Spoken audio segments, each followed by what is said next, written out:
Mamas, Jessica Coulter here, CEO and founder of Ace Cookie Tutoring. Today we are talking about the final mistake that teens make the first week of school and even before school starts. And that is when your child thinks he can do everything, when she wants to do all the activities, all the sports, and have awesome grades on top of that.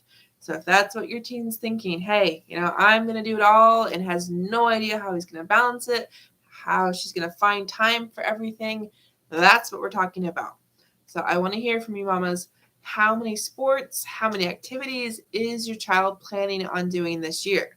Is it like a couple each semester? Is it just one activity, one sport? What is it? I want to know. And I'm asking this because I got to tell you, teens do not know how to manage their time. That is why this is such a big mistake. That is why I tutor students on how to learn. And one of those study skills is time management. Before we really get into the video, before we get into this idea of balancing activities, do know I have an awesome Facebook group. If you're not a member of Teaching Teens to Love Learning, join us by clicking the link in the description. So you've shared how many activities, how many sports your teen is part of. If that number is more than 3, and if that's 3 sports, if that's 3 activities, do know your teen has to be awesome at managing his time, awesome at managing her time. Because for kids in high school especially, and even kids in middle school, especially those that maybe are a little behind, that struggle to understand things, you need a little extra help, a little extra time, or for any kiddos that are in advanced classes, whether it's a gifted program, whether it's an AP class, whether it's an honors class, do you know that means extra work? That means tougher grading requirements. That means extra effort.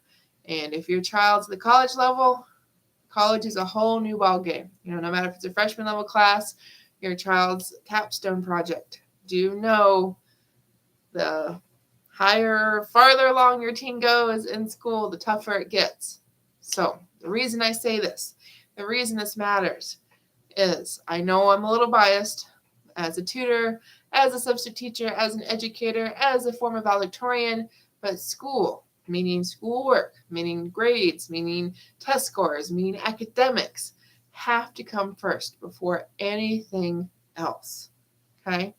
So if your child is going to put his sports practice or her play practice or that debate tournament before her math test or before his English paper, that's a problem, okay? So that is reason number 1 this happens, why teens in general struggle with this. They don't know how to prioritize. So if your child doesn't know what's more important, and your child's only focused on, well, I love playing basketball, or I love singing, and I can't wait to be part of this musical, but your child's like, oh, English isn't important, or oh, when am I ever going to use chemistry? Those thoughts are a problem. So we want to make sure your teen has this in his mind. She's thinking about this not only the first week of school, but even before school starts. We want your children to realize, hey, I can't do everything. I have to do the important things first, even if it's not my favorite thing to do. To have more thoughts on this, I want to help you help your teens realize the important stuff can be fun. Before I tell you how to do that, though, I want to invite you to become a subscriber if you're watching this on YouTube. I want to invite you to become a follower if you're watching this on Facebook, because I'm streaming to both places right now, as I do several times a week. So how do we make these maybe not so fun things that are more important than the fun things be fun? How do we do that? Because if you tell your teen, hey, your math test is more important than your basketball game Friday, your teen's going to go, depending on how much your teen likes learning, how much your teen sees the value of learning, your teen's probably going to go, math is boring. I already know it. I'm ready for the test, or why? It doesn't matter. So definitely, once your teen knows how he learns, once she knows what's fun for her preferred learning style, that makes all of the difference. So that's what I help teens do, is I help teens personalize their learning so that way they enjoy every class, every assignment, and learning in general. Because once your teen can do something like I've helped another student do, tie his love of basketball with every study session, where your teen's going to go, oh, not only am I preparing for this math test, I'm doing something that I love to do, so I'm motivated to do it. Okay? Now, even if your child learns, okay, this is fun, education's important, I know how I learn, I'm loving basketball, I'm loving doing my homework and my studying involving basketball, is it really possible for your teen to do all of that with each and every activity? No, there's just no way. So I gotta encourage you, mamas, if you have a child that last year, no matter what grade last year was, if that was last year of elementary, middle school, whatever it is, do know if your child failed one class, even one class, I would not have your child do any more than one activity this year. Okay, one sport, one club, one whatever. Do know that doesn't sound like a lot, but if it's something that's going to involve time outside of school, it's going to feel like a lot to your teen if your teen doesn't know how to manage his time right now. Okay, if she's already struggling to turn homework in on time, if she's already struggling to keep her grades up so she can play in that one sport, that is going to be a lot of effort on your teen to not only participate in that thing, that extra thing that she wants to do, but is not worth a grade, that's not part of the requirements to graduate, plus doing all of the required classwork.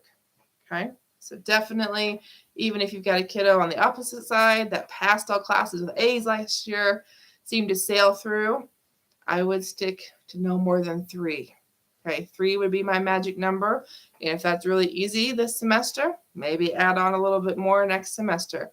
But my biggest thing I can share with you in this video when it comes to balancing friends, because we haven't even talked about friends, and academics and extracurriculars, is that your teen cannot do it all, does not have to do it all, and we have to help your teens prioritize between fun, making things fun that might not seem like fun, and then actually knowing, okay, how much time is in a day for the stuff I want to do, let alone stuff for just me. So we didn't talk about that either. Time for your teen to just relax, for your teen to be a teen, because even though, yeah, almost an 18-year-old, or maybe you have a 19, 20-year-old, your child is still a child. Okay? So I hope this helps. This is the final mistake we're going to talk about that teens make. There's a lot more than I covered this week. So if you have questions, do know you can drop them in comments here on Facebook or here on YouTube. Would love to reach out and follow up with you.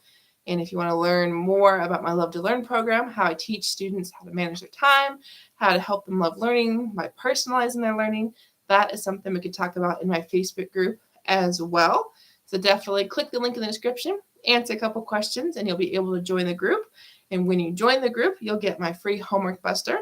It's 5 tips to help your teens do their homework. You're going to learn how to bust through their homework objections when you join the group by clicking the link in the description. Have a great night. We'll see you soon.